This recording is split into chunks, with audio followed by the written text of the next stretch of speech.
Well, good morning, Common Gooders. Happy December 9th. Welcome back to the Common Good Podcast. Today, we're going to be chatting about a little news. And tell you, Dan, Doug here from Minneapolis, by the way. Cloudy, wintry day. Classic.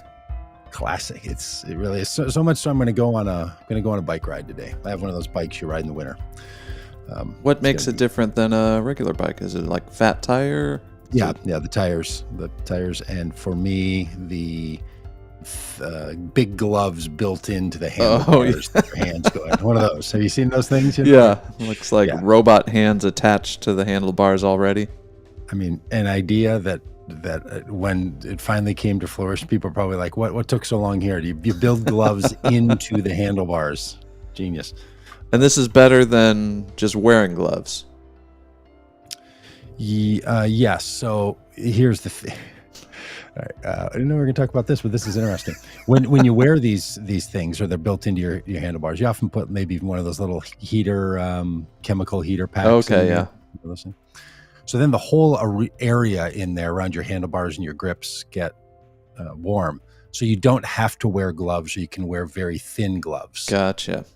Then grabbing the brakes, moving the shifters, holding the handlebars, so that if you're like, for little people that ride much more aggressively than I do, off-roading and through the mountains or trails or so on, sometimes if you have a pair of gloves on, your hands can slip in those gloves. And so that's the idea, is that you'd have your hands free. Gotcha. Okay. And then if you need to pull your hands out to do something else, touch your phone, you're not just taking your gloves out, you're just pulling your hands out. And so, yeah, I mean, it's really a genius invention and idea.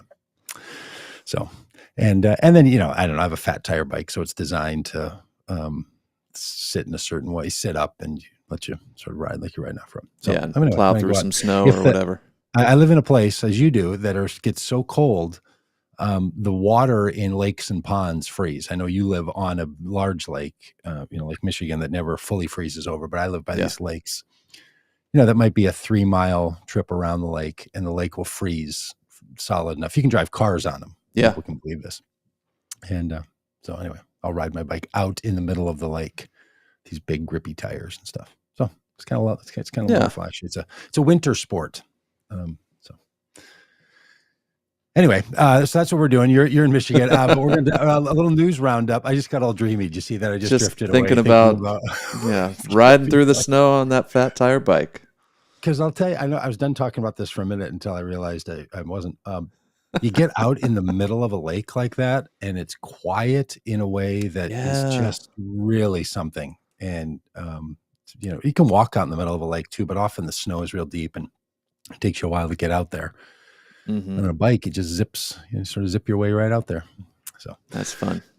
So that's the goodness of the world. On a couple of good news stories, a few others we're going to talk about, but our bulk of our time this morning was going to be talking about Mike Pence, who did an interview with David Axelrod on David Axelrod's podcast as a part of the University of Chicago Political Center for Politics.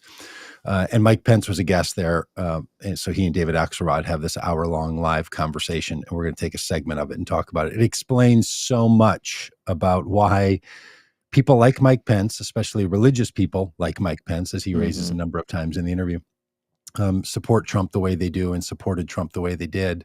And it's real confessions from the guy. Now, I think he's, as always, this is always the case with all of us. We try to find a way to make ourselves the hero in the story and never the villain, occasionally the victim in the hero, villain, victim narratives.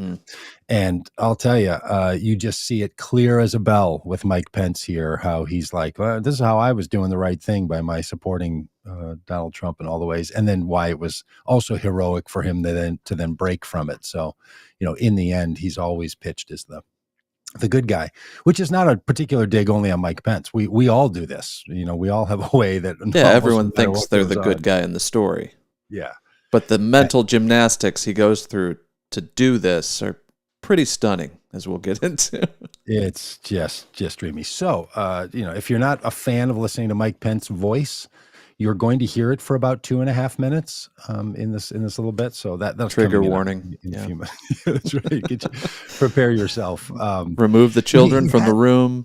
He And has a particular style too that is really, I don't know, it is off-putting to my sensibilities. I don't have anything against the man personally, he's the light of the world, the beloved child of God, the hope of the earth, but not every light of the world should have been the vice president. And he's one of those. So I don't really take it against him personally, but he does have an affect that, woo. yeah. Anyway, Well, it's hey, kind of a, before we get into that and elevate our heart rates, some good news. Brittney Griner lands in San Antonio after released from Russian prison. It's been 10 or 11 months that she's spent as a political prisoner of Russia. And now she's free and she's home. I mean, it's really, really something. First of all, it reminded me did you see the news coverage of the actual exchange that happened on the tarmac? Did you No. see that? Okay, so they have this footage of when the person the U.S. was releasing, this arms dealer, walks off of one airplane with two people by his side, and Brittney Griner is walking with two people next to her, and they walk next to each other. They stop. There's an exchange of envelopes, and then they go two different directions. It's just, you should So totally weird. watch it. What's in It the is envelopes? so Soviet era. Wow. And also you realize, when they do a prisoner swap, they're still not sure this thing is going to happen until they walk past each other and get in, the two different airplanes sitting on this tarmac. I think they were in Abu Dhabi or someplace, where some neutral ground, where this swap was going to take place. And it's still just so old school. And apparently Brittney Griner, I also saw this morning when she was on the airplane. Now, I don't know if it was before the swap or after the swap, but when she's going there to or from Abu Dhabi, she didn't know she was being released. Really? There's a Russian, at least a person with what seems to me to be a Russian accent, interviewing her and saying, do you know what's happening? She says, no, I don't know. I said, do you know where you're going? No. Well, you're going home. Oh. Like, wow. she has no idea. It is the so much of the riveting narrative of this release is just heartwarming, makes you feel great. Her wife yesterday at the White House was just so incredibly compelling and composed and articulate about her feelings. She's just an incredible communicator. Did you see that clip? Yeah. I mean, this She's is great. a movie in the making. Yeah. Billy Ray, hop on this one. Oh, one, totally. So really makes you feel great. And then it makes you think, we're still just like keeping people in prisons in two different countries and then having negotiations and swapping people. Just couldn't be more throwback. Like Cold War. Ridiculous. Yeah. It's wild. And people are being kept all over. Now, I know, the person that was in U.S. custody, he was tried and convicted of a crime here in the U.S., as was Brittney Griner in Russia. So I tend to trust our judicial system more than theirs. But so he was just a held prisoner here. And now he's set free. And the fact that this still goes on, that I guess technically they're not kidnappings, because the person was arrested by a government official as opposed to some other group of people that would kidnap someone. But hostage like environments, just something else. But so good. So good that she's home.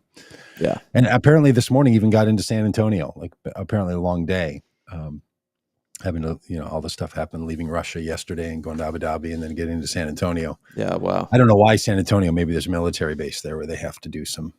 Yeah. Who knows? Debriefing or. Yeah. Yeah. Just something else. And then of course, the Trumpist wing of the country just can't let this be a good thing. They're just out there saying, why was this woman let free, and the other person being held in Russia, this Paul Whelan, not let free.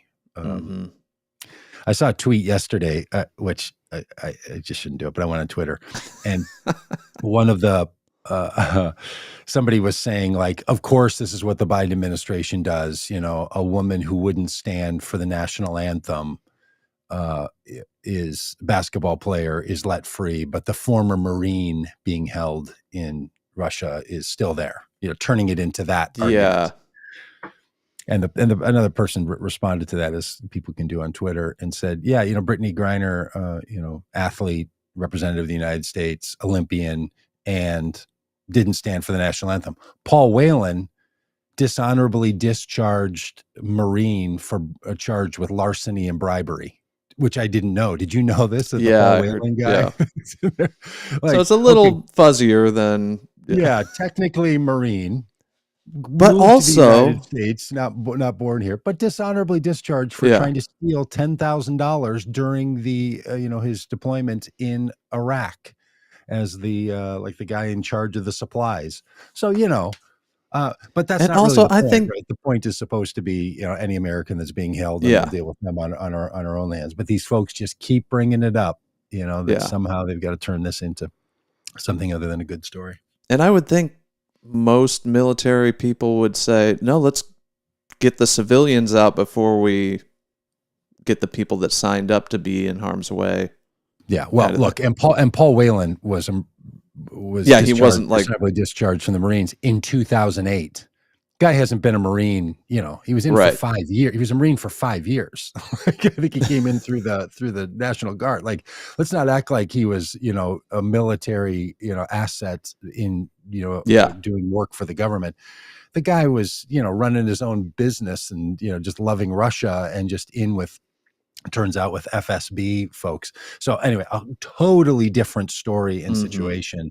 And that's also why for 2 years Trump never worked hard. I was just going to say, why didn't Trump get him out? Yeah, that's probably why, because I'm sure they were just so convinced, that he's. Yeah. Of course not. Not. Hey, another little bit of good news. There's a new bill that just passed through the Senate and the House, I believe, to support same-sex marriage, to codify it so that people who have been married for years, decades, their marriages are safe. They don't have to worry anymore. A number of Republicans signed on to this. Yep. I think 12 in the Senate and 20-something in the House. So, I mean, that's not as bipartisan as it should be, but it seems like a win. Yeah, boy, I mean, just a great thing. And not only a win for this particular issue, making sure that the kinds of marriages that we recognize in this country are supported by law, urgent, crucial, but it also fixes a bigger problem, which is that Congress, who's the lawmaking side of our government, right? You have an executive branch, which is the president, the lawmaking side, which is the Senate and the Congress, and then the judiciary. These are the three components of our government. And each one has a particular role to play, and they work, in harmony with each other. Very often, though, the lawmaking side, the legislators, are letting the judicial side do its work. Mm-hmm. So instead of passing laws, which they could have, like when they passed the Defense of Marriage Act, which was the counter side of this thing back in the 90s, instead of doing that with interracial marriage and people of the same sex marrying one another, they let the Supreme Court make a constitutional determination about it. Now, some people have thought that, well, if it's a constitutional determination, then it's more protected, it's secure, stronger, more secure. Turns out, as we know, no, you swap out 3 justices and some, all of a sudden it's up for grabs. All of a sudden, 6 people decide that this is not a constitutional right, and it's gone, as what happened with a number of things. So it's right that the legislative branch does its job, and what the legislative branch should do on other pending issues that they've pawned off on the judiciary side is to pass laws about this. They could do it around the codification of access to abortion. They could do it around issues of participation in our society, which is now often being put off, like the women's suffrage issues that are still only kind of hanging around over there because the Supreme Court has said, yeah, you can't discriminate about who votes or who gets a job based on sex or gender or anything else. They could make those laws, Yeah. and they should make them laws. So this is important not only for this particular issue, but it's good to see people in the legislative branch realizing that they carry the weight on these important social issues. And it's Hmm. better to have elected officials making these determinations than, as the conservatives are fond of saying, unaccountable, unelected judges. Activist Remember that? judges. Yeah. Activist judges, right? So it's a good thing, and there's more work to be done. And it's also just good, as you say, to see that, a small number of people on the Republican side were willing to stand up and respect marriage. Yeah. And a great phrasing for the topic, by the way, for the bill, to call it the Respect Marriage Act. Yeah. Like, people have marriages and you want to take them away. I think you should respect marriage in this country. Yeah. Pretty smart way to stress what's going on. And it it's seems like, interesting that this one happened so quickly, frankly. I mean, it yeah. really moved without haste. Yeah. But it seems to reflect, a change in society's opinions about this. I think the Pew Research came out with a poll, like 72% of Americans support same-sex marriage. Yeah. And so for Republicans, it's sort of just playing catch-up to what the American people already want. But there's still this very loud minority within the Republican Party that holds a lot of sway, and I think that's what kept so many people on the sidelines. And look, and it's, I get it that people might have moral, religious determinations about how they think a society should be organized, that would cause them to argue against people of the same gender or sex marrying one another. Okay, well, that's fair, and not everybody has to agree on everything, but the fact that it should be legal might not be the same as you think it's right or wrong. Yeah. Right. Now, look, I know a lot of people who think that divorces shouldn't happen. Like, if you're married in a Catholic church, some of the same people who, because of their Catholic teaching, are in opposition to same-sex marriage, the Catholic Church doesn't allow people to just be divorced. Yeah. Right. If you get divorced in the Catholic Church isn't going to accept it and recognize it. You'd have to have an annulment or something else. And there's all kinds of Catholic implications for getting a divorce. But no one there is saying, because my religion tells me that it's right or wrong, the law needs to support it. Right. We've spent a lot of time talking about Christian nationalism. This is the kind of thing that helps somebody notice when it's being more Christian nationalist or not. Right. So someone can say, hey, I believe that my faith or my scripture tells me it should be like this. That doesn't mean that's what the law of the United States should be. It can be the rules for your own religious society, for your own religious group, but it doesn't have to be demanded for all of us as the law of the land. And that's another place where this particular issue is instructive and should help us know how to think more complexly, think with more complexity about these issues that really matter to a lot of people. Yeah. Right. Is when does your own opinion, when does your religious group's opinion become that which everyone else should have to hold to? And how is that going to be negotiated? Yeah, I think it helps clarify for those who wish this were a Christian nation, whose version of Christianity, who gets to decide what part of your Christianity applies to everybody in society. I think this points that out pretty clearly. Because I'll say as a pastor for the last 35 years, I'd be glad to explain to you how Christianity then should be implemented in United States law. Should we get started early here? Because there's about 2,000 verses about how we should treat the poor. And here we go. Let's get started. This is always the downfall to somebody, as I heard Republicans, Congresspeople quoting scripture in their opposition to this. Like, okay, well, so if your interpretation is one and mine is the other, one of us, our religious interpretation is going to have to be the official version. So I would like to humbly suggest that mine be that. How's that feel to you? Does that feel pretty good? You happy there?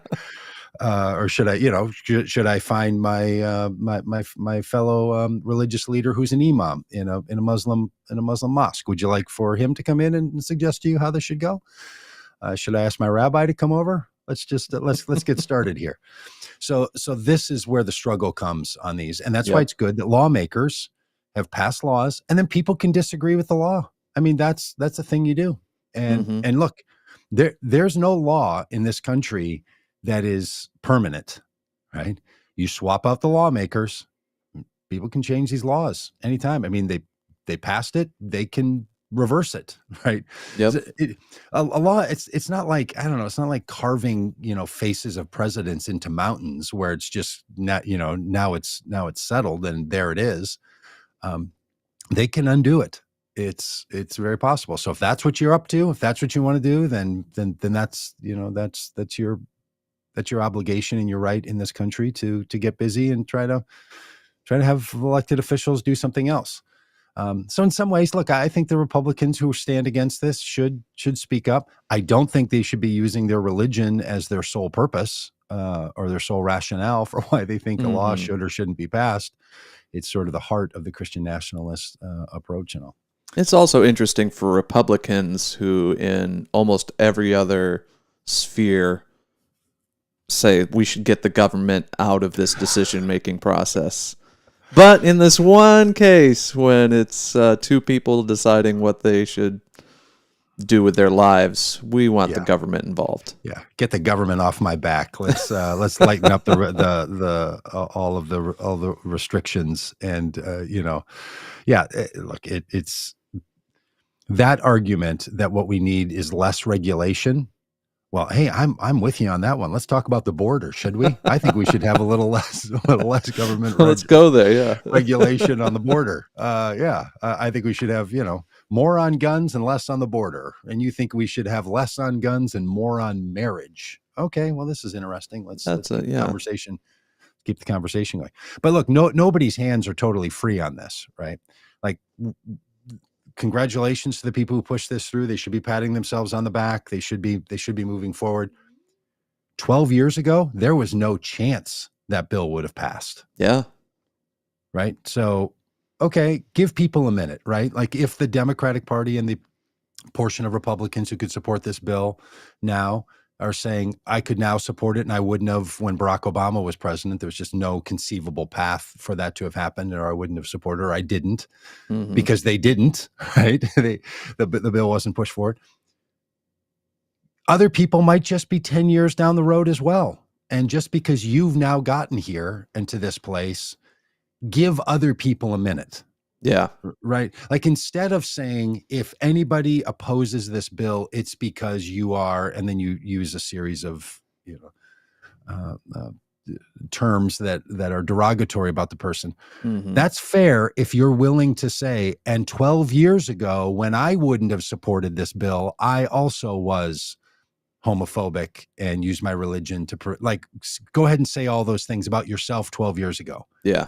If you weren't willing to support this, because this is how progress happens. And you have to give people a little bit of time to catch up to those things.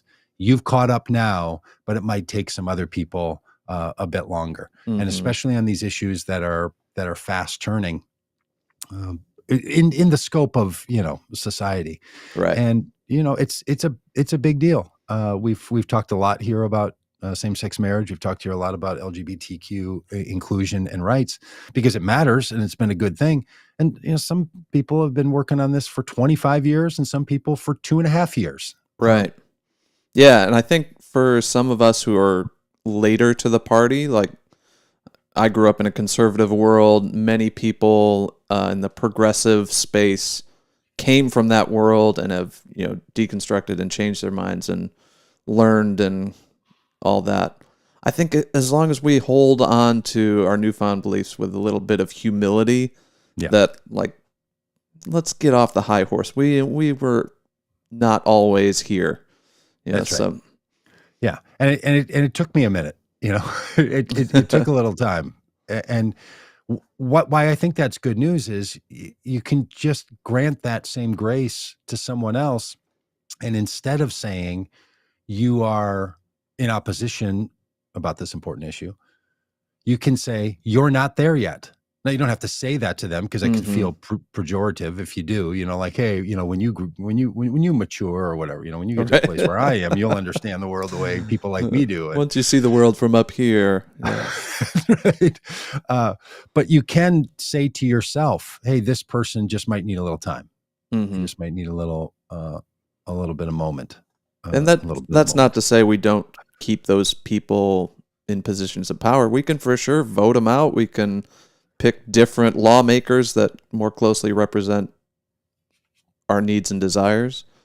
But yeah, when it comes to talking with friends or family members that aren't there yet, well, let's hold that with a little humility. Yeah, absolutely. Well, hey, a lot news. Yeah, a lot going on. Yeah. Speaking of the Democratic Party, it's not working for everybody. Oh. Senator Kyrsten Sinema is leaving the Democratic Party and registering as an independent. Joining the Bernie Sanders and Senator King category as independents who caucus with the Democrats, and joining the Senator Murkowski, and I think there might be another Republican, who are independents and caucus with the Republicans. Kyrsten Sinema has decided that she doesn't want to be in this club anymore. She wants to see herself as not working with that party in her political work. She'll do some other things. In all, I saw her work or statements on all this. I get it from her vantage point that she's somebody who wants to be. I just think it makes little difference and makes little sense to me about why people do this. I'm a political party person only as an act of practicality, right? In other words, your role as a senator, or if you're in the House, your role as a House member at the federal level is that you have to be in one of the two operating political parties for the work that you do, and when you decide to align yourself for control of the House or for control of the Senate. Now, people might not know this or understand sort of how it works, but because in the current situation we have two primary parties, you have to align yourself with one or the other. You don't have a chance as a senator to simply say, I don't caucus with the Republicans or the Democrats. I mean, I guess technically you could. I don't know. I actually don't know how. I don't know what meaning that. I don't know what meaning that would have. So Kyrsten Sinema is going to be still functioning as Bernie Sanders and as Senator King does from Maine and from New Hampshire. They're not Democrats either, right? They're stated independents who are not members of the Democratic Party. So is Kyrsten, but Bernie Sanders ran as seeking the nomination of the Democratic Party to be president of the United States, and caucuses with them and serves on the committees with them. And when the Democrats all get together in that function, so it's some functions and not others. And this is why I'm not an advocate for big push on third parties are going to solve our problem, because ultimately, as long as we have a Senate and the House that has two dominant parties, no matter what political party you've run with or under, or what banner or what group you ran your campaign in association with, you're going to end up with Democrats or Republicans when it comes to Democrats and Republicans counting up how many people are part of their group, which is going to determine who has control of the House, has control of the Senate, which has all kinds of power that goes along with it. Now, you can always vote. You don't have to vote with them. You could say, I'm part of the Democratic caucus as a senator, and never once vote the same way the rest of the people in your caucus do. You don't get, which is kind of what Kyrsten Sinema has done. So, well, she's actually, it's funny to hear the people now who are other senators being like, look, she's been a major workhorse for us on issues that have really mattered to us. Not on all of them, but on enough of them. So I don't know. She's trying to fill that like Arizona independent maverick John McCain category thing. And, so yeah, which just I like an in eye roll theory, of like, okay, I get it. Yeah. Well, hey, we want to get to Mike Pence, but to get to Mike Pence, first we got to go through Trump. And it has been just a wild couple weeks for Donald Trump. On the screen, we have just a bunch of headlines in case you've missed some of it. Trump Mar-a-Lago suit ends after the former president declines to appeal the ruling, so that's moving forward against him. The Justice Department is demanding Trump team attest all documents marked classified have been returned. So they're still going after these classified documents. They found 2 more documents. Yeah, found more secret, top secret classified documents. I mean, this guy. And then you add into all that. Dumb. I don't know if he's trying to distract from those woes, but he's like, you know what'll do it? What'll grab the headlines? I'll have some anti-Semites over for dinner. So he had Kanye West and Nick Fuentes, this avowed white nationalist, over for dinner, and then has also called for suspending the Constitution, the parts that don't allow him to just keep being president. So just a lot going on. It's truly something. It is as if now that he's not the president or a viable presidential candidate, which he has been since 2015, until he left office. He always then, all of his nuttiness and stupidity and dumb things that he says and sloppy behavior and ways that are non-presidential always were covered by the things you get to do as president and all the pomp and circumstance and power that you have as a president. So then he could pass a law, or he could move something, or his opinion mattered because it was the opinion of the president of the United States. And it was all kind of covered by that role.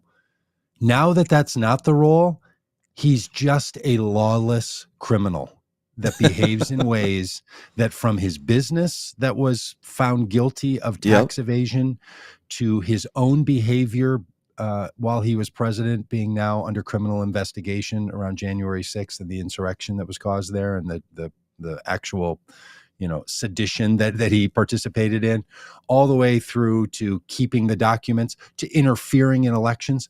Now he's just a criminal. And for all the people in my life who say to me all the time, like, look, this is all just a witch hunt and everything else. Mm-hmm. What possible sense would it make for the government, whether it's the state of New York, the state of Georgia, the Justice Department, to spend all these resources on just going after Trump? You know why they're going after him? Because he's committed all of these offenses. That's why. Yeah. The guy, I mean, we've never been easy on Trump around here because he doesn't deserve it. But he's actually incredibly proficient at being a criminal. Like, he has the number he gets of crimes so much crime done in such a short time. 1 week is just incredible. I mean, he was busy, interfering with Ukraine's acquiring of the defenses that they needed, and got impeached for that. At the same time, was still running the Russian collusion. At the same time, was still doing the cover-ups of these things. Was beginning to interfere in an election, and was starting to, downgrade our democracy. Boy, I used to say he was just lazy, but I don't think I can call him lazy anymore. He's a busy criminal. The man is something else, which is why when someone like Mike Pence threw his weight behind, which was sizable, Donald Trump, and told all of the people who supported the kind of politician that Mike Pence was, that Donald Trump is a person I'll stand with, and you should stand with him too, especially to the evangelical Christians and conservative Catholics who supported Mike Pence and therefore supported Donald Trump. Mike Pence saying yes to being the vice president in the summer of 2016 was the major push that jumped Trump over the shark and got him to the point where these religious people supported him. So he has so much to thank Mike Pence for that. And now that Mike Pence is seemingly aggressively running for president himself, Mike Pence is out saying it in his own words. He's written a book called So Help Me God. Oh, gosh. Which just, I know. But that is in the oath of office. When you place your hand on whatever you choose to place it on and you say the oath of office, they end it in So Help Me God. Just one of the things, as a religious person, I think maybe we should remove that from our demanded legal statements. Yeah. And I know in a lot of places they're not, but I think oaths of office still include that, still include that part. So that's where Mike Pence draws it from, right? Is the oath that he's taken and the oath around all this stuff. So are we done with Donald Trump? Should we talk about Mike Pence for a bit? Yeah, I think so. We covered a lot of Trump on Tuesday politics, me and Rob. Oh, you did? Okay. But there's going to be more next Tuesday too. So sure will. Get all you want. Hey, and Rufino and Bonnie and Kimberly and Clint and all of you in the chat. Thanks for all that. Really, really adding a lot. Friends, if you're watching this on a platform where you don't see that, we put this out on multiple platforms at a time. So sometimes we talk to people who are on Facebook or on Twitter or on YouTube. YouTube is our preference. So if you're not watching this on YouTube and you're watching anywhere else, go over to YouTube and watch it over there. Lots of reasons that matters to us. So, if that matters to you, go ahead and do it over on YouTube. All right. So here's okay. So Mike Pence did this interview with David Axelrod. By the way, David Axelrod's podcast called The Axe Files is really it's a really good, solid political podcast if you're into that kind of thing. He often does them live in front of an audience where he runs a center at the University of Chicago. If you don't know who David Axelrod is, he was one of the prime strategists behind Barack Obama's political life, and has been a lifetime, worker in the political system. He also has a podcast he does with two other people called Hacks on Tap. So they call themselves political hacks as a badge of honor. So David Axelrod is one of those people. He's a political operative and all the rest of this. And because some of these people are in politics so deep as David Axelrod is, they get it, right? They're like truly professional politicians that are not just, they're driven by their commitment and to causes and to outcomes, and they believe in America and they have a view and all this stuff from all political sides. But they're also like, we've been around the block. We've seen a few things. We get each other, so there's a level of professionalism and respect that happens there. So David Axelrod will often have people on his podcast and in conversations with that he has known for decades, has worked against their political interests and against their political success for decades, but has them in conversation and understands them and listens to them deeply. And so that's the case with Mike Pence here. He even says in the introduction to this podcast that he's known of Mike Pence and known Mike Pence for decades, and took away from the conversation he had with him a week or so ago a new level of appreciation for Mike Pence. I listened to the podcast. I didn't leave with a greater sense of that. I don't know. Maybe I started further down the line and now Axelrod and I are at the same place. I don't know, but I didn't leave feeling better about the man. It was just exactly as I anticipated that it would be. And I can see why certain people really like Mike Pence and feel really, really positive about Mike Pence. A lot of things are discussed, and I would suggest if anyone wants to understand the mindset of the kinds of conservatives, especially on issues including judges and border and taxes, listening to Mike Pence in his own words in this podcast are useful and worthwhile. So they're reflecting on the book that Mike Pence has written. I haven't listened to the book or read it, so I don't know what's in there other than the multiple interviews with Mike Pence that I've watched, and it's been, I don't know, a lot. I've watched a dozen or so kind of interviews with Mike Pence, because I think Mike Pence's perspective is going to frame the Republican perspective in the 2024 campaign. Now, whether or not he's the candidate, which I don't think he should be or will be, he's staking out a perspective that will be carried by a lot of people. So it's important to know and understand that. In some ways, Mike Pence, as the most Trumpiest supporter of them all, like his right-hand person and his continued devotion to the man is unshaken. He's not very Trumpy in that sense, in the sense of like being like him. He's the opposite temperamentally. And one of Mike Pence's big things, and this is where this part of the interview comes up, is Mike Pence believes that the most important things in American civilization and the most important things in our American politics is civility. So he really says this, really believes in it, and it makes it his primary operating framework. I would like to suggest to him that the common good ought to be his operating framework, and a part of that is civility. Civility is a part of the common good, but something even precedes just being civil, and so on. And that's making the world better for all of us, as opposed to making it more conservative in its leaning. And you'll hear him talk about his conservative commitments just in this little clip that we're going to play. So David Axelrod pushes him. It's 15 minutes into the interview, which runs an hour. And in the first 15 minutes, he basically says, "Look, you're all about civility. The man who you were vice president for," he says something like, "Whatever's going to be on his epitaph, Donald Trump, that is, whatever's going to be his epitaph, being civil is probably not going to be one of those. So how do you reconcile that?" This, and he gives a list of examples before he asks this question, I think, from the section that we're going to play here of the interview. Then you're going to hear Mike Pence kick in and start describing a few things, and then we'll spend a little time with Mike Pence's ideas here. So here's the warning. This might be the only time we play this, but we may have to, I don't know, may get all angsty and feel like we have to go back and play a bit again just to tell yourself what you just heard. But all right, here's David Axelrod and Mike Pence. Here we go. Let me ask you the elephant in the room question, which is, I'm sure that you believe that. I know you wrote a piece back when you ran for Congress called Confessions of a Negative Campaigner. You did. I could probably write a similar piece called Producer of Negative Ads. But you worked for and with a president who, whatever his epitaph is, the word civility is not likely to be included. And that must have, I'm wondering what I read this book cover to cover and I enjoyed reading it, but Thank you. I'm honored but by the thing that was noteworthy to me, one of the things that was noteworthy to me was how much you went out of your way to explain, sort of intemperance or omit incidents of intemperance, but they were there. And that sort of defined our politics in a way. And, every action causes a reaction and so on.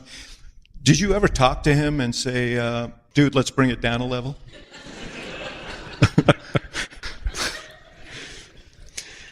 Gee, look at the time. No, look, David, look. President Trump was not only my president, he was my friend. But we're very different people. I know that many people wondered how someone who had committed their career to civility could partner with someone with a much more confrontational approach to politics. And I accept that. It's a fair question. But it's just because people didn't understand our sense of calling. When I got the phone call to whether I would be willing to be considered to be added to the ticket, it was something Karen and I, as we always do, took to prayer. We talked with our kids about it, and we spent some time with them as a family. But I must tell you, with great respect, but the direction the country was headed after 8 years of the Obama administration, I thought if 8 more years in that direction occurred, that it would take the country in a place that was not consistent with my aspirations and ideals about the country, about limited government, about free market economics, about the ideals and values that I was raised to believe in. And so my question was, if I could help the country go back to the things that I think make America strong and prosperous, I was determined to do it. And we ultimately said yes without hesitation to join the ticket. But for me, that sense of calling was to help President Trump be successful in the presidency that the American people elected him to lead. And that, I think, was both the content that I heartily endorsed, about rebuilding our military, reviving the economy with tax cuts, conservatives on our courts.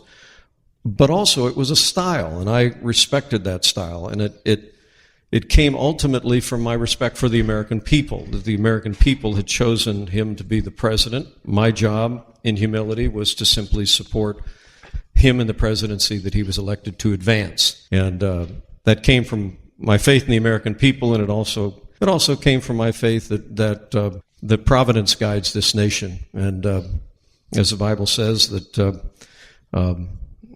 he raises up leaders, and I believe he has in the course of this nation leaders that you've served, leaders that I've served. All right. Okay. So there so it is. much That's, there. Oh gosh. I've listened to it multiple times. It's really thick, as Mike Pence's conversations often are. Like his style is, he's a club sandwich. You look like Donald Trump is a hot chip, like when you're having snacks or at lunch. He's just a chip. He's thin. It's what you get. It's all spicy. That's it. Mike Pence style is like a club sandwich, right? Where it's bread and then a little meat and then some cheese and then some sort of vegetables, lettuce or tomato, then another piece of bread, then maybe an egg, and then some more cheese. And there, it's all in there, right? I'm literally describing my lunch at the resort that I had about 4 days ago. A great club sandwich at Vedanta. What I mean by that is Mike Pence lays into a paragraph or into 2 minutes, like a series of things, right?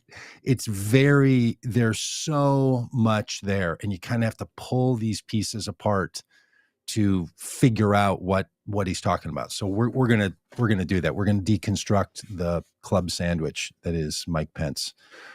Because hiding in there are some really, I think, fairly disturbing ideas, like that you just go along with this because that's what the American people elected. That they elected a style. They elected a Let's start there, because when I was listening to this and thought, okay, we're bringing this onto the podcast, it was that line that you just brought up here where he said, look, I realized that I wanted to support the presidency the American people voted for, which included content and style. So let's pause there for a minute. You can see what he's doing, right? He's saying like there's two sides to the thing that people wanted. And that's true. People do almost always vote more, even so, for the style than they do for the content. In other words, they vote more for the person than they do for the policies. This is just generally true. So people might stay in their lanes of their party. So they're only going to vote for independents or Green Party members if you're in the Kyrsten Sinema or Bernie Sanders wing, or you're only going to vote for Democrats or Republicans or something. So sure. But when you ask them why they're motivated by this, it's almost always something about the style of the party, the style of the person. It really matters to people. So that's true, right? People do this. What gets me with Mike Pence, though, is that he's trying to suggest that what David Axelrod is asking about and what's infuriated and threatens so many people in the United States is simply Donald Trump's confrontational style. It's not a confrontational style people have a problem with. There's a lot of politicians that have a confrontational style, right? I mean, independent Bernie Sanders has a very confrontational style, but he's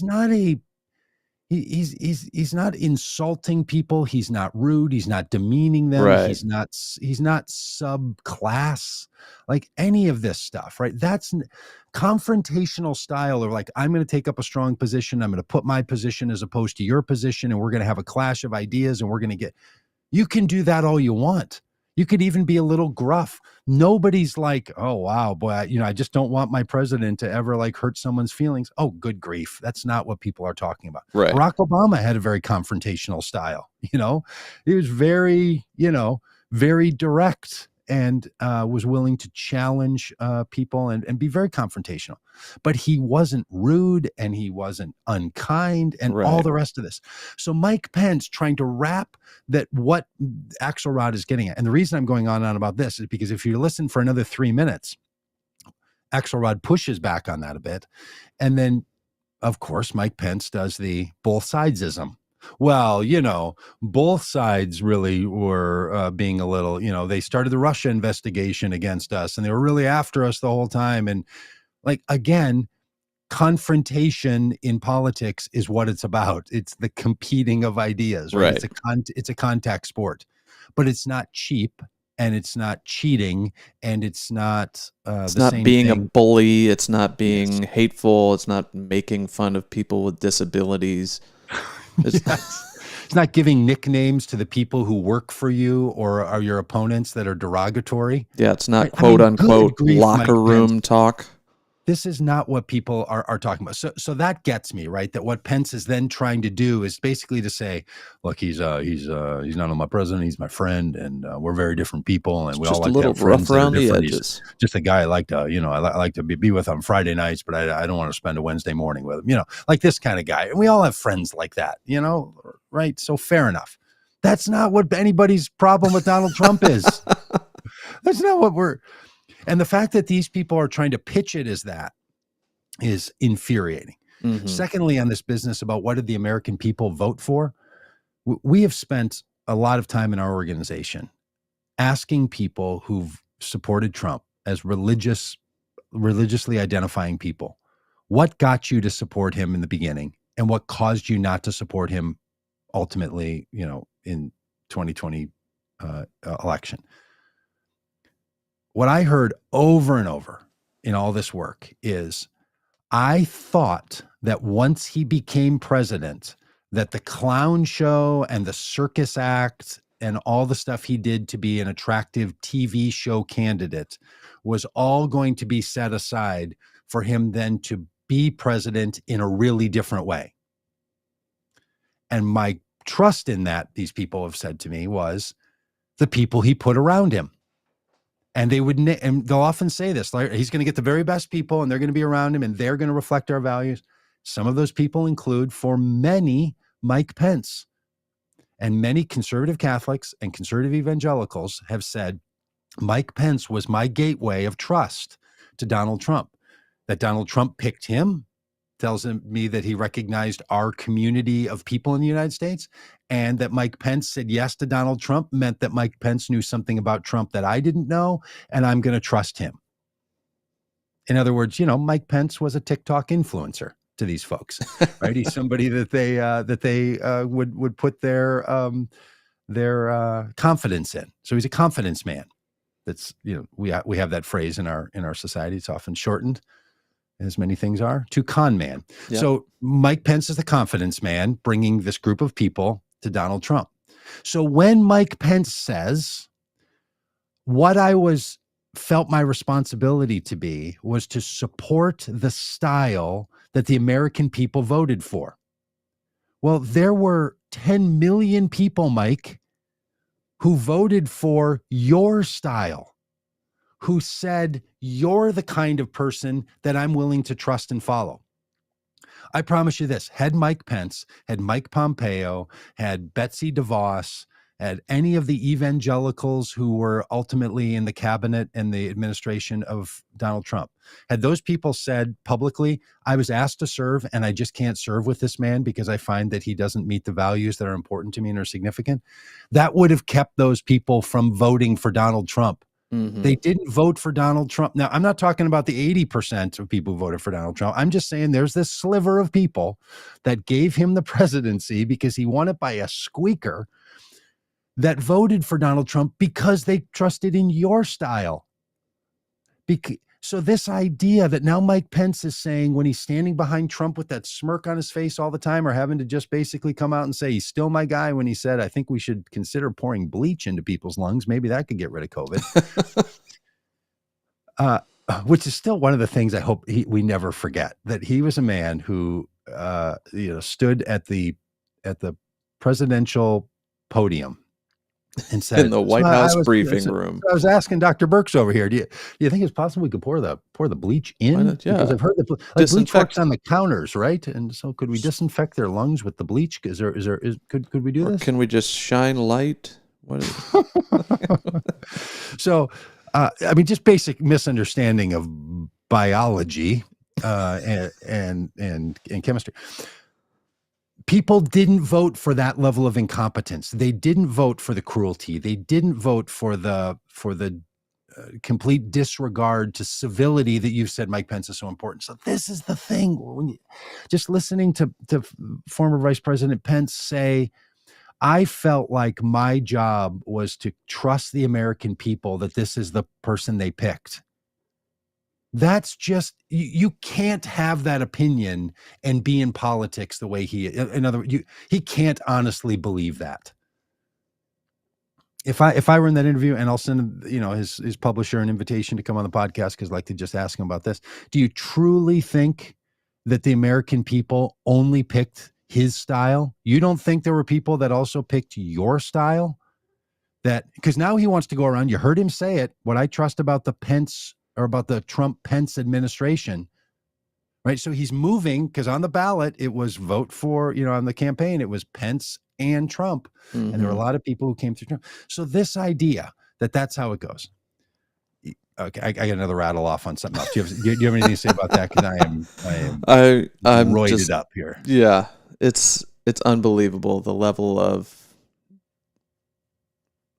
like, who's he trying to fool? Is he trying to convince himself that what he did was right for 4 years? Like, he stood by and let just horrible decision after horrible decision happen, and never, even now after the January 6th mob erected a gallows and chanted "Hang Mike Pence," and Trump hung him out to dry, said Mike, you didn't get it done, said go get him. He still stands behind Trump and won't even, like the start of that segment we did where he's like, oh, we're out of time. I can't even say that he's a little, like, uncivil. I can't even tell you about why I didn't say that he was acting in bad ways. Yeah. No, unbelievable, right? So part of this is Mike Pence's understanding of what a vice president is, where some presidents want a strong vice president that will speak out against what the president thinks. And, you think of Joe Biden going on to the news program, the one that's on NBC with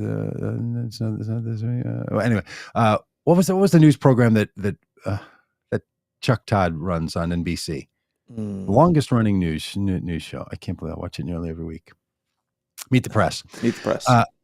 It was Joe Biden, because I watch it nearly every week. I saw this way back when Joe Biden, as vice president, went on Meet the Press and said, I think we need to change gay marriage laws in this country and make it possible for people to get married. Remember this? And got out in front of Obama. And then it just blew open. And this bill that was signed yesterday that we talked about roots back to that. Joe Biden, as vice president, took leadership, and Obama's like, Joe, don't get out in front of me on this. All right, Mr. President, I get it. But his role was not simply to stand back. Say all the bad things that need to be said about Dick Cheney's role as vice president. His job wasn't to stand back and just be quiet and support the guy. It was to push forward, to make sure that the approach of the administration was full and complete, that you were a contributor and not a cheerleader to it. And this idea that there's never leadership is just maddening. Yeah, that there's never a line in the sand where you say, like, okay, now, even though I view my role as to humbly support this guy, this crosses a line and I have to speak up, or this. And there was never any evidence that they were having conversations behind the scenes. Yes. Like and even when David Axelrod asks him, like, oh, he's my friend. And did you ever go to him? An answer could have been, look, David, I spent 5 years with this guy. We were together a lot. We talked about a lot of things. We talked about a lot of this. Right. Instead, it's, oh boy, look at the time. I can't get into that. Okay, now that just might be a chosen style of diversion and so on, and how he's got a plan for how he's going to answer all these questions. The guy's on a book tour, right? And starting to run for president. So he's slotting out a staged, canned response for every style of question. That's what you do in this kind of work. That's how you frame. That's how you get yourself ready. You just have little cues in your brain about what your style of response is going to be. Are you going to get serious? Are you going to get jokey? Are you going to avoid? Are you going to go right in? Are you going to say that's a good question? Or are you going to say, I think the better question? Like, that's all the stuff you do, right? That's just what professionals do when they're interacting in interview formats. But what he didn't have for his trigger of, did you ever confront the president about his behavior, was, that's a really important question. And of course, we talked about a lot of things, and there were a number of times where I was really uncomfortable. They could have said that. Yeah. But he didn't say that. Instead, he makes a club sandwich of saying things that include, limited government and free markets and the military and the courts. When you listen back to it, you're like, he's just laying in all the little buzzwords for the Republican superstructure to be like, there's the words that make me feel safe again. There we go. Now I feel like he's talking about the things that matter to me. But curiously, what didn't matter to him was doing the right thing, or the character of the man. And my question is, what audience does this impress? Like, does this impress Republicans? Yeah. That he was such a like pushover and like spineless and not able to stand up for his own convictions and beliefs. That this guy should now be in charge? Like, what?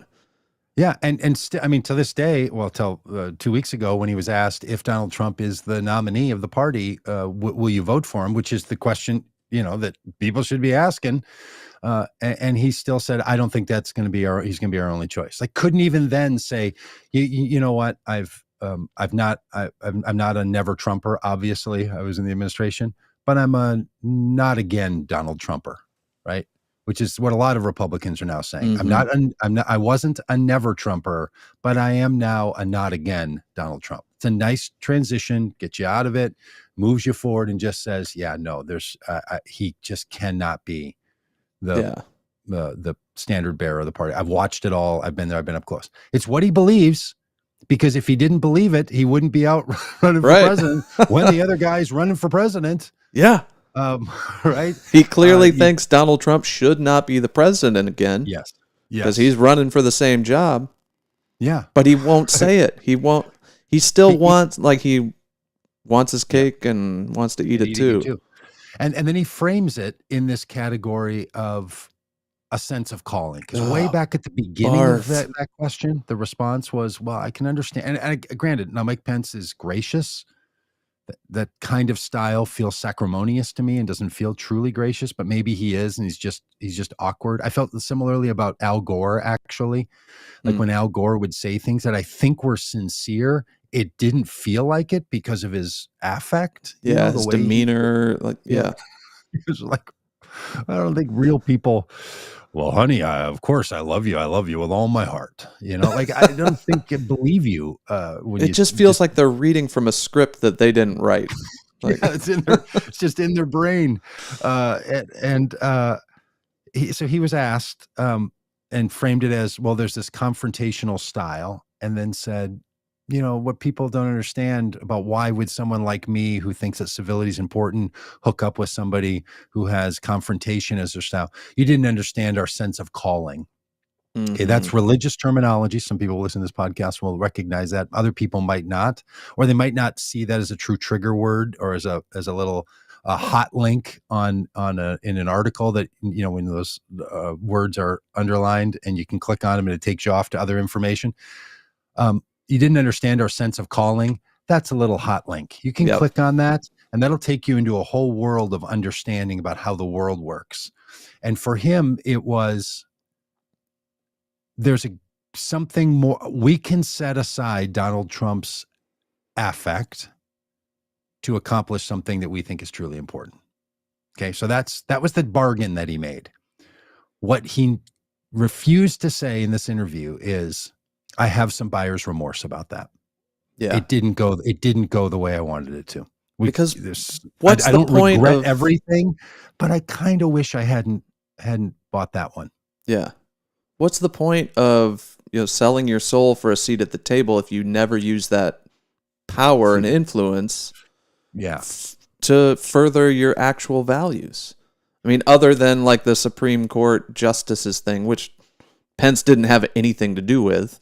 No, like he doesn't pick them. I doubt Trump asked him. Like, pretty sure Trump didn't ask Mike Pence about anything. I'm pretty sure he was not an empowered was not an empowered candidate or vice president at all. And his sense of calling was, did you hear this part? Could you pick up on it where he said, after 8 years of the Obama administration, I thought another 4 years or another 8 years would have sent the country in a totally unrecognizable way. mm-hmm. Okay, look, a lot of people thought that about the Obama years. In fact, Obama's approval ratings to people like us, and maybe listen to this podcast or watch the stream, they think very highly of Obama. A lot of people, Obama's numbers barely ever got above 50%. Like he was just not held in high esteem by everyone, even to this day. It's sort of the case. He moves a lot of Democrats, but there's a lot of people who and they didn't like his policies, and they're sort of against him. I was supportive of most all of what he did and frustrated by some stuff he didn't do. There was little that Obama did short of, and this is a big caveat, drone warfare. Drone warfare. Yeah, thank you. Yeah.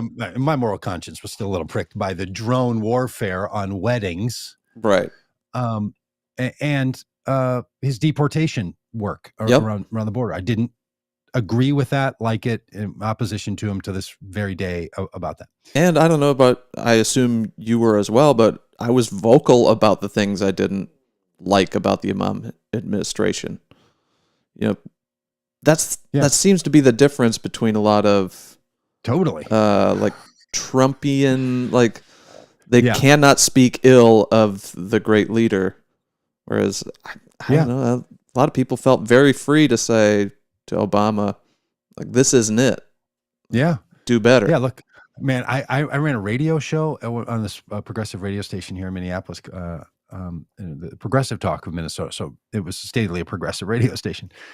And there was a point where I was going on about Obama golfing all the time, because he really did, actually. And it was, during the economic crisis, right? Things have been crashing. And I just said, look, I'm not saying he should take every hint from George Bush, but when the war was on, Bush was like, I'm not playing golf. I'm giving it up. I'm just, if I've got that time, I'm going to make my workouts short and I'm going to get back to work, because there's people, fighting for the United States. Right. In a war situation.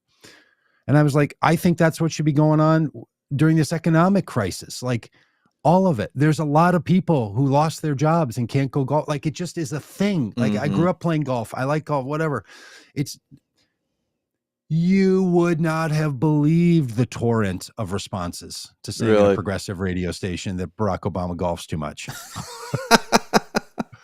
I mean, it taught me a lot. It taught me a lot about how the powers that be will just come crashing down on, like, don't weaken this person. Why are you being petty? Yeah. These are microaggressions. These are micro cracks. You're weakening. Like, no, I'm saying I think the guy should stop doing what he's doing and start doing something else. And if you can't say that about the person you support, right, where are we? And then you end up 8 years later with Trump and all this nonsense. So when people are like, why won't people speak up? Why don't they say something? I'm like, oh, I know why. I just ran a little, 2-hour radio show on a progressive station, and the truckload of crap that rolls down on you is unbelievable. Right. So I know, I get it. I am not saying that it's easy for a politician or for a vice president to speak at all. But now at this point, you're beyond it, Mike. I mean, you're out of the woods. You don't have to. Guy lost the presidential election 2 years ago. He can't hurt you anymore, Mike. You're free. Really, just be free. Yeah, be free to be you and me, Mike. Let's go back and watch that little PBS special.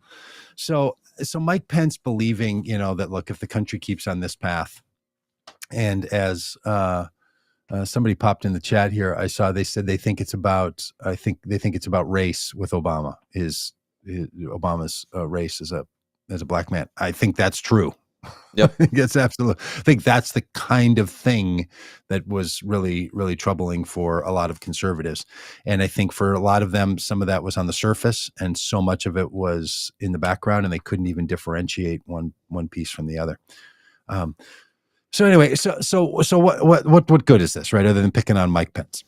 Well, it's not really about picking on Mike Pence. It's about a window into so many people who think these same things. And there are so many people who the story they tell themselves is, here's how I'm the hero. Mm-hmm.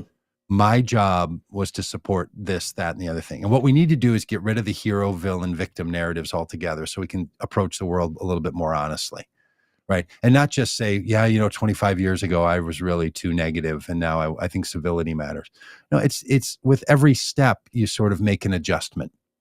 And after 4 years of being the vice president to this guy, Mike Pence should have said things that a lot of Americans are feeling, which is, yeah, in all honesty, the judges and all this, I wanted all that. Maybe I would have even said, yeah, if I looked at it all in retrospect, I would still, for the outcomes that I believe we got, which I think Trump got almost no outcomes at all other than the Supreme Court, which is a big one. They would have looked at it and said, yeah, I would have done it again. I'd rebuy that. I'd rebuy that meal. It's like having a really great meal and then getting food poisoning later that night. And about a week later, you're like, but the meal was pretty great. Good. And the food poisoning only lasted 20 hours. So I might eat it again. I don't know. I might, right? Okay, fair enough. As a dog returns to its vomit, so the fool returns to... Repeats his folly, as the old proverb says. So yeah, that I get it. People might say that, but that's an honest response, right? Instead, what I hear from people all the time is, "Oh, what? You just didn't like how he tweeted?" Like, really? But you think that's it? You think all this like cover up and all this witch hunting of using the federal and criminal system go get Trump is because people didn't like his tweets? You really think that? I mean, it's not. It's not that. And it's really not just the policies, even though I think the Trump policies were the worst and the Trumps, at every cabinet level. I can't think of a cabinet level that position that the choices made were not an anathema to what I think America should do. Totally 100% opposed to the Trump administration policies and would be glad to go through them. So yeah, I despise them on the policy level, but that's just normal politics. That's how you do it. That's not what people are in opposition to Donald Trump. Yeah, this wasn't politics as usual. And I think what's interesting about this Pence interview is I can see this as how other people on the religious right will try to get off the hook for all of Trump's bad policies and behavior. Like, well, we were just trying to be faithful to the calling, to the God's man of the moment, and sort of distance themselves from the person of Trump while also like claiming victory for whatever things. Yes. It's and again, the calling language to a lot of people, they know how that gets used. Don't speak up, don't tell the truth, don't whistle blow, don't stop great leaders. Yeah. Because your job is to support. Your job is to, you said yes, so don't turn back on that. Like, it's all faithfulness. Well done, good and faithful servant. And this all is how toxic leaders end up in positions of power in the church too. Like all these mega church pastors that end up being horrible people. Like it's 100%. Because they're God's chosen person. And who are you to look at all the good they've done for the kingdom? There's all this kingdom language and Look at all the good. And again, if we could not live in such a binary world where good and evil are in 100% opposition to each other and clearly definable, someone can say, no, look, I get it. A lot of good things happen. And this stuff, this isn't part of that. This is not the good stuff that I'm supportive of. This is the problem. Can't we fix this? And instead it becomes all in one side or the other. And that's what you're hearing from Mike Pence is basically his view of the world is that Providence brought Donald Trump to the White House, which again, that whole thing, I just can't even and at least he was gracious enough to say, Providence brought about leaders that you've worked for, David, and leaders that I served with. So he's equalizing it. But then what's the point? It's like, okay, if Yeah, then so just, God just chose- skip that sentence. Don't say that sentence. It would be like no one would say, and both of the men, looked under the same moon. Yeah, it's okay. So, yeah, that's just one of the. Okay, so if providence is just leaders are picked by God, which the Bible don't say and isn't true, it's not how it works. The Bible does say the rain falls on the just and the unjust. Yeah, it does. That seems to be more accurate. Yeah, that's more the way it works. I mean, because what you're going to pick your your ruling dictator that got there by violent coup and killing of thousands.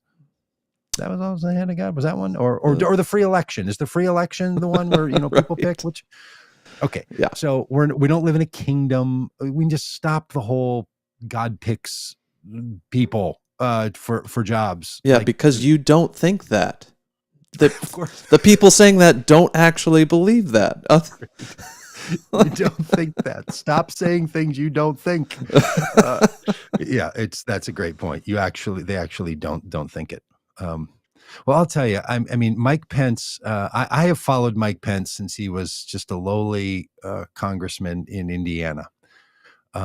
Because anybody who makes the rounds on the, kind of pops above the fray in politics, there's a lot of politicians, a lot of representatives, there's 400 and some in the House and 100 of them, they're senators, and most of them you don't even know. Right. You might not even know the people in your own state. So if you know someone as a politician, there's a reason you know who that person is. That doesn't happen by accident. They're doing something. So Mike Pence popped up long ago, 15 years ago. And then he was the governor of the state that, maybe were you living in Indiana when he was the governor? I moved right about 2016. So he was just wrapping up as governor. And as someone in the chat said, he totally ruined Indiana. Yeah. So I was there for the aftermath. Yeah, there's a lot. So this guy has been, and he is of the school of conservatives that so many of the religious people, not only because of his own faith and finding that personal connection that people have, but because the way that he governed and the things he said were important were just right down the middle of what has made those conservative Christians buy into republicanism. Mike Pence has been a real standard bearer on that front. He is a stalwart in that world. So I've been watching that guy for a long time, and it is it's not great to see this in my view. I mean, he's had a moment here. He could have gone Mitt Romney. I see some people in the chat talking about Mitt Romney, maybe Kimberly and Bonnie, talking about Mitt Romney. And, Romney said, "Oh, I'm not voting for the guy again. I tried to impeach him twice." Yeah. Great line. I tried to impeach him twice. Yeah. I'm certainly not voting for him. You asking me? Right. There's a space for people to do this, Yeah. and I don't think it'll take a lot for people to make a hard shift on Trump. But now at this point, it's not happening. Like now Mike Pence can't do it. If he does it now, it's just going to look like it's just a president, he's just being Marco Rubio and Ted Cruz. And then later he'll just come sucking back up and be right up tight and close if it were to ever happen. So, well, all right. So there's old Mike Pence. Yeah. What a guy. And by the way, he and Axelrod at the beginning talk about how both of them are second generation immigrants from immigrant families. So their parents were born here, but their grandparents weren't, and how immigration is so crucial to them and why it matters so much. And hearing Pence talk about what he thinks needs to happen on immigration is utterly maddening. Oh gosh. I mean, it is.